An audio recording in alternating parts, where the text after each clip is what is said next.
I'm assuming a lot of you, or some of you, or whatever, any of you maybe, are familiar with gambling. And I'm here to talk about how gambling might give away the scouting report that you need to use to win if you're an underdog. And I'm talking about not just in NBA or whatever, maybe March Madness too, especially when you're an underdog. So if you're like a 2 seed, so the way March Madness works, for those of you not familiar, really quick, basically 64 teams, they're all broken down in 4 brackets. You have the 1 seeds are the best, the 16 seeds are the worst, and they play in a bracket format and eventually get to the championship. And historically speaking, although of recent, the 1 seeds never, ever, ever lose. That's happened twice recently, and that's the first 2 times ever, which suggests a little more parity in college basketball. But the idea is very simple. Lower seeds don't win, and they don't win very often. They're just outmatched. Now, here's something I have pondered and wondered, and maybe even, I don't know. We'll just go to it.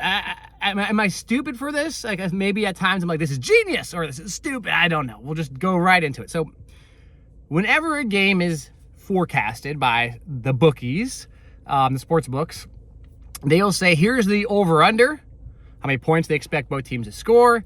Here is, the line, so the probability on the money line, which is like if you pick one team to win versus the other, with the odds and likelihood of that occurring. Then they have like point projections per player. So let's say you're talking about college basketball, the star player might be like, oh, their over-under is like 20 points. So they're somewhere in the ballpark of likely to score 20 points. And if you project out the over-unders of the players, loosely speaking, it's like a mapping of how that team is going to score their points to beat the underdog. So they basically have handed the underdogs a formula in which you're going to lose. They're like, look, you're basically guaranteed to lose if this happens.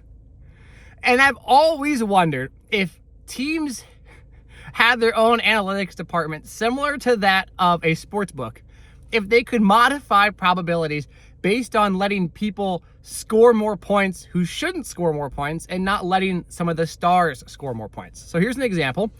If I have a sports forecast and it says, okay, my star player is going to score 20, my bench player, their over-under is like 8.5 points. And in this forecasting, the team that has a star player and the bench player is projected to win by like 20 points or 30 points against the underdog, right? Very low chance the underdog is going to win.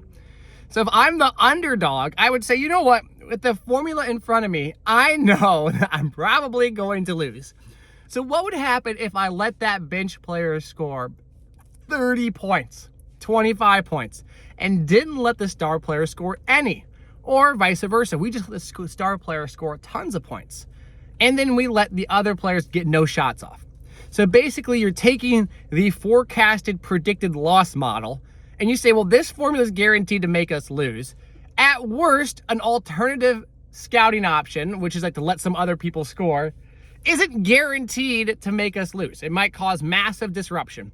It might cause, here's an example. I'll take a step back if you guys are familiar with college basketball. Really simple example. Fairleigh Dickinson played Purdue. They beat Purdue. Purdue was a 1 seed. Fairleigh Dickinson was a 16 seed. And Fairleigh Dickinson had a super unique formula in which they trapped, they pressed, they let certain players score. It was really disruptive because it was really different. And basically, they did indirectly take the sportsbook forecast and turned it on its head and said, you know what? We're going to let this player score a whole bunch of points. We're not going to let this player score. Funny enough, Purdue happened again to them when St. Peters, I think it's St. Peters. St. Peters played them. The Fighting Peacocks played the Boilermakers in, what was that, the whatever round. And they eventually didn't let Jay Ivey score any points. They let Zach Edey score all the points. And in doing so, it kind of turned the forecast sideways. At a minimum, you have a forecast which you're probably projected to lose. So if you're a coach going into that, how can you use gambling predictions to help put together a game plan that maybe produces an alternative outcome? Granted, that alternative outcome might be a loss by different point differential, but it's not the projected massive loss, or at least the guaranteed massive loss you have. And I've always wondered how these books come up with it. I know they take into account for football like everything under the sun, the weather, the temperature, days before, notes, like how some, like just crazy things. They scour for information. But then they put all that information and they aggregate it into specific outcome metrics. And so while you're a staff and you might not have the insights and metrics, nor the financial backing to do those insights and metrics, at a minimum, you get the final product, the aggregate outcome of all those metrics combined into some type of forecasting for the game for each player. For each player. So you could somewhat try to work a reverse engineer model of that, or at least use it. So if you're looking at the game, you're like, wow, this guy is projected to score like hit 4 3-pointers, we're projected to lose. Let's not let him score any. No 3-pointers for him. None. Let's see what happens. Let's see what happens. Or this big man is projected to get 8 offensive rebounds. All right, you know what's happening? No offensive rebounds for that big man. We're going to send 2 of our offensive opponents to block him out. Or I guess in that case, defensive opponents. With March Madness around the corner, I would love to see a team get creative like this. Just because, why not? When you got nothing to lose and you're projected to lose, you only have something to gain. And it's a unique means to at least source information that comes from a very, very rich analytical background that could, at a minimum,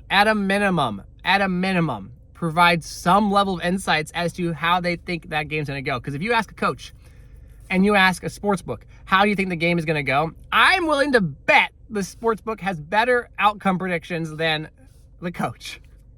I really am. Especially the more enriched that data is, right? When you start to talk about March Madness, you start to get teams that don't have huge, logs of data. But when you get to the NBA, you definitely do. You get to NFL, you definitely do. You get to these major professional sports that play all the time. You have huge sourced, repeated data over and over again that has refined the metrics of what they use. So in doing so, like, why wouldn't you at least use that as like a scouting report? Oh, wow, they expect this guy to score this many points. Just so you can even understand what the models are forecasting. In a way, you're using someone else's AI and analytics to forge your own process. I don't know, it'd be really interesting. I haven't really worked through it. Maybe I should think about it and watch some games and like map out my forecasting and what I expect and highlight things that went different and how much that skews the outcome and weighted variables and something like that. And if you're a data nerd or just a nerd when it comes to, understanding sports, I think this is a fun one. And if you're a coach out there, you should take this consideration. Just make sure you give me a little credit for it. I appreciate y'all. I hope you enjoy. Take care.